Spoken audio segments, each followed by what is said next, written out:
Igreja Bíblica, parte 41.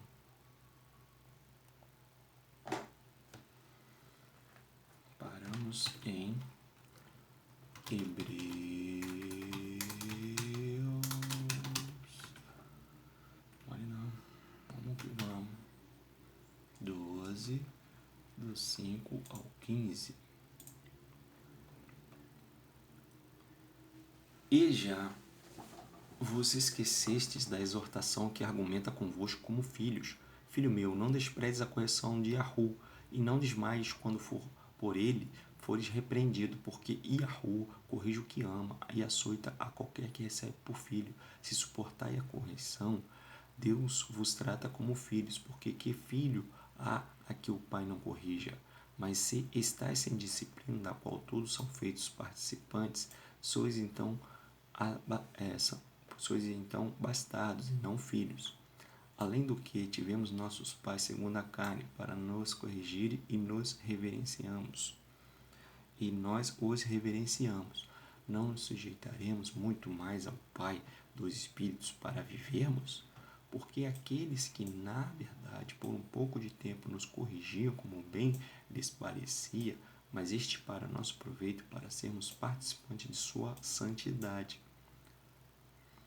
E, na verdade, toda correção ao presente não parece ser de gozo, senão de tristeza, mas depois produz um fruto pacífico de justiça nos exercitados por ela. Portanto, tornai a levantar as mãos cansadas e os joelhos desconjuntados, e fazeis veredas direitas para os vossos pés, para que o que manqueja não se desvie inteiramente, antes seja sarado. Segui a paz com todos e a santificação, sem a qual ninguém verá o Senhor Yahu, tendo cuidado de que ninguém se prive da graça de Deus e de que nenhuma raiz de amargura brotando vos perturbe, e por ela muitos se contaminem. Palavra da salvação. Quem é filho não deve desprezar a correção de Deus. Yod-Heh Vav-Heh, provavelmente o nome hebraico, que nas Bíblias mais antigas era escrito assim, que hoje muitos estudiosos dizem que pode ser Yah, pronúncia, ou Yahu. E não desmaiar quando por ele for repreendido. Deve aceitar a correção e se arrepender de coração do mau caminho que acaso esteja seguindo, porque Deus corrige o que ama e açoita qualquer que recebe por filho. Se suportamos a correção de papai, então ele nos tratará como filhos, porque que filho há quem o pai não corrija? Mas se estáis sem disciplina, então somos bastardos e não filhos. Quem tem o entendimento do Evangelho da Graça de Graça, com certeza é obediente às correções do Pai. Não murmura, não bate o pé e faz beicinho. Aceita a correção, se arrepende, pede perdão e segue a vida linda e maravilhosa com Cristo. Toda correção não parece ser de gozo, senão tristeza, mas os filhos justos e submissos ao Criador, escolhidos e entendedores do Evangelho da Graça de Graça, sabe que depois produzirá fruto pacífico de justiça nos exercitados por ela. Sabemos que toda correção do Pai é para nosso próprio bem e reflexo do grande amor que o Pai sente por nós. Obedecemos por amor e nunca por medo, como as instituições religiosas fazem, para aprisionar pessoas às suas tradições religiosas, para não perderem mão de obra barata, já que trabalham de graça e ainda tomam na mão grande o dinheiro do povo, colocando medo, culpa e ganância nele. E aqui fica uma exortação de seguirmos a paz com todos, ainda que pensem muito diferente de nós, que já entendemos o Evangelho da Graça de Graça. Assim como também busquemos a santificação, que é ter um comportamento e caráter ilibado, sem mancha, perfeito, justo, direito, preciso, insuperável, correto, exato, impecável, puro, santo, imaculado, íntegro, não corrompido, obediente ao Evangelho da Graça de Graça, dado por Cristo ao falecido humano. Paulo, caráter ilibado, comportamento, santificação é isso aqui, ó.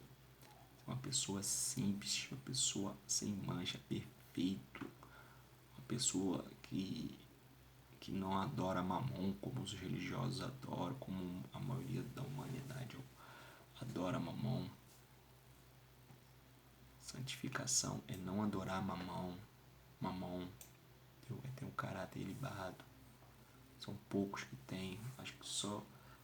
Tenho quase certeza que só consegue ser assim quem conhece o Evangelho da Graça, de graça puro e verdadeiro. Isto é simplesmente maravilhoso. Deus é amor, então amemos, amemos, amemos e amemos a Deus e ao próximo como a nós mesmos, ainda que as pessoas não gostem de nós, como foi com Cristo e Paulo.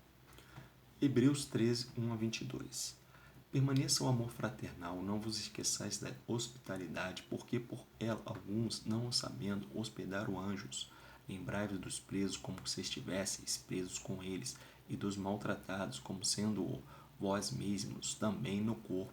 Venerado seja entre todos o matrimônio e o leito sem mácula, sem traição, sem sujeira, sem desonra para o marido, para a esposa também, mas para o marido. Porém, aos que se dão à prostituição e aos adúlteros, Deus os julgará. Sejam vossos costumes sem avareza, contentando-vos com o que tendes. Porque ele disse, não te deixarei, nem te desampararei, e assim com confiança ousemos dizer, o Senhor é o meu ajudador, e não temerei o que me possa fazer o homem. Lembrai-vos dos vossos pastores que vos falaram a palavra de Deus, a fé dos quais imitai, atentando para a sua maneira de viver. Acho que tem dom de pastor. Cristo é o mesmo, ontem, hoje e eternamente. Não vos deixeis levar em redor por doutrinas várias estranhas, porque bom é o que o coração se fortifique com graça, e não com alimentos de nada aproveitaram aos que a eles entregaram. Temos um altar de que não tem direito de comer os que servem ao tabernáculo, porque os corpos dos animais cujo sangue é, pelo pecado, trazido pelo sumo sacerdote para o santuário, são queimados fora do arraial, e por isso também Cristo, para santificar o povo pelo seu próprio sangue, padeceu fora da porta. Saiamos, pois, a ele fora do arraial, levando o seu vitupério, porque não temos aqui cidade permanente, mas buscamos a futura, não somos cidadãos desse mundo. Somos espíritos encarnados que estamos aqui de passagem. Vamos voltar para a cidade onde Deus, que é o Rei. Portanto, ofereçamos sempre por ele a Deus sacrifício de louvor, isto é, o fruto dos lábios que confessam o seu nome. Os religiosos não sabem o nome de Deus, que é Yod-Heh-Vav-Heh, e a pronúncia provável ser Yahu. E não vos esqueçais da beneficência e comunicação, porque com tais sacrifícios Deus se agrada. Obedecei a vossos pastores e sujeitai-vos a eles, porque velam por vossas almas, como aqueles que hão de dar conta delas, para que o façam com alegria e não gemendo, porque isso não vos seria útil. Orai por nós, porque confiamos que temos boa consciência, como aqueles que em tudo querem portar-se honestamente. E rogo-vos com constância que assim o façais, para que eu mais depressa vos seja restituído. Ora, o Deus de paz, que pelo sangue da aliança eterna tornou a trazer dos mortos ao nosso Senhor Cristo, grande pastor das ovelhas, vos aperfeiçoe em toda boa obra, para fazer a sua vontade, de Deus, só com a mente de Cristo em nós, operando em vós o que perante ele é agradável, por Cristo, ao qual seja glória para todo sempre. Amém. Rogo-vos, porém, irmãos, que suportei a palavra desta exortação, porque abreviadamente vos escrevi. E para fechar as epístolas escritas pelo falecido mano Paulo, observação, Hebreus, não há um consenso de que tenha sido Paulo o escritor, mas eu vou considerar que tenha sido. Apóstolo escolhido por Cristo para nos trazer o Evangelho da graça de graça, mas ensino dado à Igreja de Cristo naquele tempo e para todos nós ainda hoje, nos exorta e aconselha a permanecermos sempre com amor fraternal para com todos, usarmos de misericórdia e compaixão para com todos, ainda que isso não queira dizer que devamos andar com pessoas que não queiram ser ajudadas e vivam em desarmonia com a vontade de Deus, entendeu? Temos que ter misericórdia, mas se a pessoa não quer andar com a gente, então a gente não anda. A pessoa continua querendo estar no erro, então nós nos afastamos.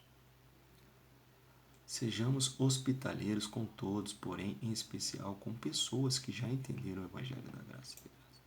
Lembrai-nos sempre dos presos, como se estivéssemos presos com eles, e dos maltratados, como sendo a nós mesmos também nosso corpo. Oremos por eles, tenhamos compaixão e misericórdia deles, porém, não só deles, mas de todo aquele que ainda não entendeu o Evangelho da Graça e da Graça, o Evangelho de Cristo deixado a Paulo para nos libertar da escravidão humana em todas as áreas da vida. Aos casados e que queiram casar, que o matrimônio seja sem mácula, defeito, mancha, impuro, mentiras, conveniências, traições, infidelidade conjugal, pois Deus julgará quem imacular o matrimônio, além de trazer problemas nesta vida terrena para si e infelicidade aos envolvidos. Os que maculam o matrimônio não terão o privilégio de herdar a vida eterna, caso morra sem arrependimento sincero e conserto. Entendeu? Além de trazer problemas nesta vida terrena para si, felicidade aos envolvidos, os que maculam o matrimônio não terão o privilégio de herdar a vida eterna, caso morra sem arrependimento sincero e conserto. E se houver traição da parte da esposa, o marido tem que a deixar, principalmente o marido, se a esposa trair ele, pois ficará sempre sem a sua honra, caso permaneça casado com uma mulher que foi imaculada, perdeu o respeito pela família, traiu o marido, teve relações sexuais com o outro homem foi lá e penetrou ela. Nunca mais esse marido deve ficar com uma mulher dessa, deve separar dela. Ela pode até se arrepender e se converter depois, mas vai ter que viver com outro homem para que a honra do ex-marido não fique suja eternamente e os dois não herdem a vida eterna. O mais certo é cada um viver a sua vida sozinhos, e caso a mulher se arrependa posteriormente e se converta, porque não era convertida, não tinha a mente de Cristo, então case com outro homem e nunca mais traia este novo marido. E o marido também, caso seja convertido, poderá se casar novamente com outra esposa que mantenha o casamento sem mácula. Então a honra do marido será restabelecida.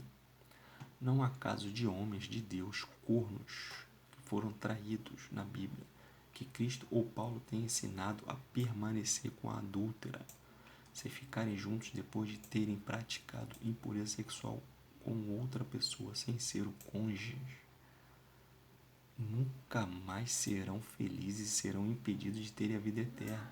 Morrerão eternamente. Homem de Deus algum foi corno, marido frouxo, motivo de chacota por ter sido traído. Traiu o homem de Deus?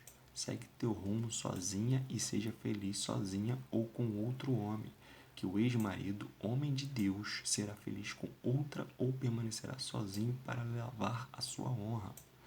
Os adúlteros e os cornos assumidos não herdarão a vida eterna. Que nossa vida financeira seja sem avareza, ganância, gastar mais egoisticamente com supérfluas, extravagâncias e luxos, e sovinice, gasta de menos, sendo desleixado, porém acumula dinheiro no banco, contentando-nos com o que já temos, ainda que não seja muito, mas que, com muito trabalho, esforço, estudo e fé, conseguiremos melhorar pouco a pouco até que tenhamos o necessário para viver dignamente. Deus não nos deixará nem nos desamparará, e assim com confiança ousemos dizer: Deus, Yod-Heh, Vav-Heh, Yahu, é o meu ajudador, e não temerei o que me possa fazer o homem político, religioso, hedonista, avarento, empresário, etc. Aqui muita calma nesta hora. Lembremos de nossos irmãos mais experientes e vividos no Evangelho da Graça e da Graça, aos quais tem o dom de pastorear com graça, testemunho, santidade, sabedoria, simplicidade, humildade, desapego material e conhecimento, devido ao seu chamado por Cristo a este dom. Lembremos de suas sábias e libertadoras palavras de Deus que transmitiram a nós e nos fizeram enxergar o Evangelho da Graça de Graça, atentando para a sua maneira de viver. Desses, se forem imitadores de Paulo, então são ótimos exemplos de irmãos com quem devemos andar e imitá-los. Só se for um bom imitador de Paulo, que está muito difícil de encontrar. Não nos deixemos nos levar por doutrinas várias estranhas ao Evangelho da Graça de Graça, outros evangelhos anátemas, principalmente dos ensinos religiosos de judeus, católicos, evangélicos e espíritas, os que mais têm desviado bilhões de pessoas no mundo todo de conhecerem a verdade da nova aliança, do evangelho da graça de graça. Porque é bom que o coração se fortifique com graça na graça e não com alimentos que de nada aproveita aos que a ele se entregaram. Triste fato, pessoas estão perdendo seus tempos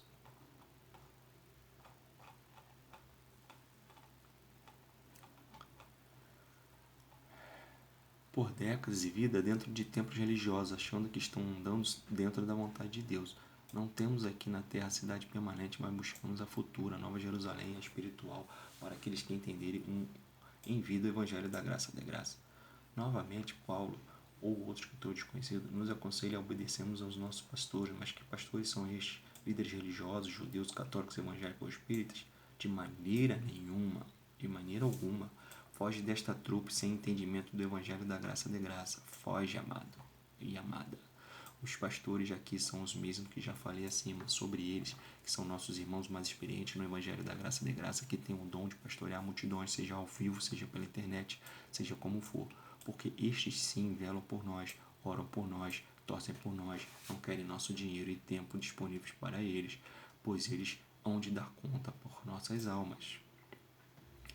Pois tiveram o chamado e grande missão dada por Cristo, primeiro, a ser exemplo de homens de Deus e segundo, de nós transmitir, ensinar, divulgar o Evangelho da graça de graça. Então é o mínimo que podemos ter por eles é respeito e admiração, pois através deles que o Espírito Santo nos ensinou muita coisa. Se passarem no crivo de serem imitadores de Paulo, como este foi de Cristo, então devemos sim obedecê-los, e acaso não concordemos com alguma coisa, ou coisas que na conduta destes irmãos com dom de pastorear, que não se esteja alinhado com o Evangelho da graça de graça, apenas nos afastemos deles e deixemos o Espírito Santo os incomodar de que estão errados. Uma observação a fazer: nenhum irmão pode se sentir inquestionável se achando o dono da verdade, pois só Cristo tem a verdade. Então, é necessário que os irmãos que tenham o dom de pastorear não sejam arrogantes e pretensiosos achando que são inquestionáveis, pois estes podem ser sim questionados e exortados por outro irmão menos experiente no Evangelho da graça de graça, porém que o Espírito Santo está querendo usar para falar algo para este irmão com dom de pastorear mais experiente. E se ele se blindar com o certo, não vai ouvir a voz do Espírito como certo. Se ele se blindar com o certo, não ouve mais ninguém. Então ele não vai estar ouvindo a voz do Espírito Santo através do outro irmãozinho que está sendo usado por Deus. Tem que ter muito cuidado, amado. Todos nós que somos do Evangelho da graça de graça, somos irmãos em Cristo. Alguns têm mais experiência que outros, entendeu? Mas Deus pode falar com qualquer um para dar recado para qualquer um. Eu posso ser muito mais experiente do que meu filho, que tem 11 anos, mas Deus pode usar meu filho para me dar uma palavra, entendeu? E eu para me questionar alguma coisa e Deus vai fazer eu parar para pensar. Cristo nos aperfeiçoará em toda boa obra para fazermos a vontade dele, operando em nós o que perante ele é agradável. Que a graça seja com todos nós, que cheguemos ao pleno conhecimento do Evangelho da graça de graça, para que tenhamos uma vida extraordinária nesta terra e no porvir. Glória a Deus.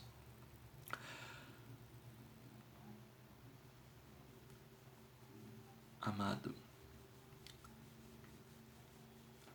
encerro aqui então nesse vídeo, amado.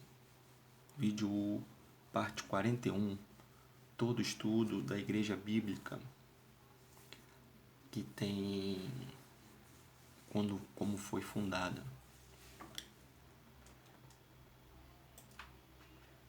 Como eu falei no início, encerra em parte 41, que foi a Igreja Bíblica fundada por Cristo, a original, a verdadeira, restaurando aquilo que foi perdido. Esses 41 estudos, 41 partes, nós estudamos algumas passagens na Bíblia que falam do nascimento da Igreja de Cristo, que nos ensinam bastante como devemos ser igreja hoje, como foi fundada e cresceu, assim como o que se tratava nas reuniões, nas congregações que iam se formando nas cidades.